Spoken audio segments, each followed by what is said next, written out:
Good morning, dear students.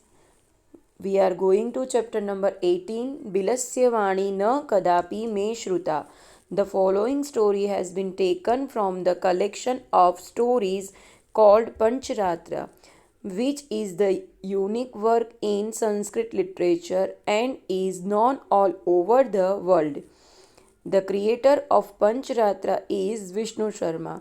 He wrote this work in order to make the sons of King Amar Shakti excel in statecraft within a period of 6 months. In this Mitrabhed, Mitrapraptihi, Kakolukiyam, Labdapranashah, and Aparikshit Karakam are the 5 sections that have been dealt with, and hence the book is called Pancharatra. At the beginning of each section, there is the setting of one story, and then many other stories follow as a part of that. In this work, we see a collection of unique fables which have been imaginatively written in a combination of prose and poetry. In each story, special importance has been paid to seeing how the intelligence of an individual can be increased. In each story, the theme is taken ahead by presenting ideas both in favor of and against that particular one. Because of this unusual style of narrative, the reader gets precious advice in addition to enjoyment. While studying this lesson, in addition to learning how to sense future danger and how it can be overcome, we shall also learn the proper use of etc.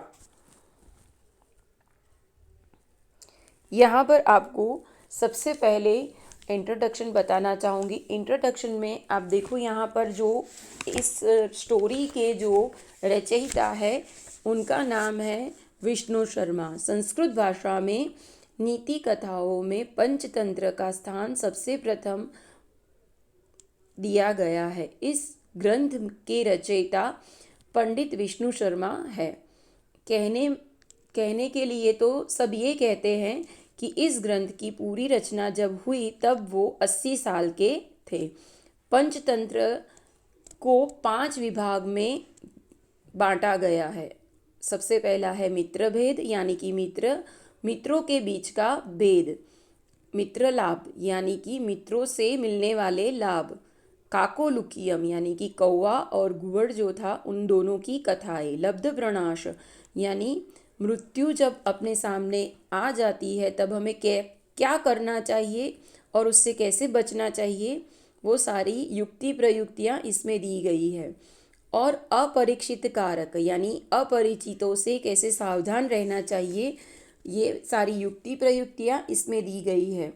अब पंचरात्र की कथाओं में मनुष्य पात्र और पशु पक्षियों को भी कथा पात्रों में यूज़ किया गया है। शिक्षण यानी कि एजुकेशन देने की जो कला है इसमें वो काफ़ी अवर्णनीय है। सच में कहा जाए तो पंचरात्र की कथाएं जो है वो जीवंत लगती है। गद्य और पद्य शैली में ये कथाएं दी गई हैं। पंचरात्र की कथाओं में मनुष्यों का बुद्धि चातुर्य बढ़े उसका बहुत अच्छे से ख्याल रखा जाता है।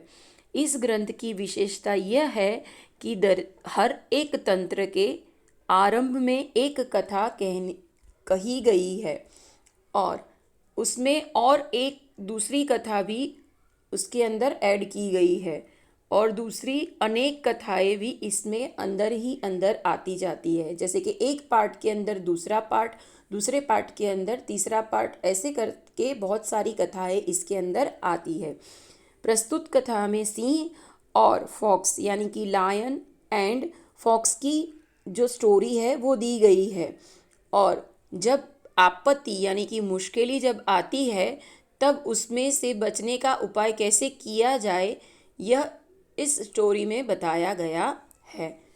तो गाइज़ यहाँ पे हमारा इंट्रोडक्शन जो है वो ख़त्म हो गया। नेक्स्ट वीडियो में हम लेसन देखेंगे। बाय।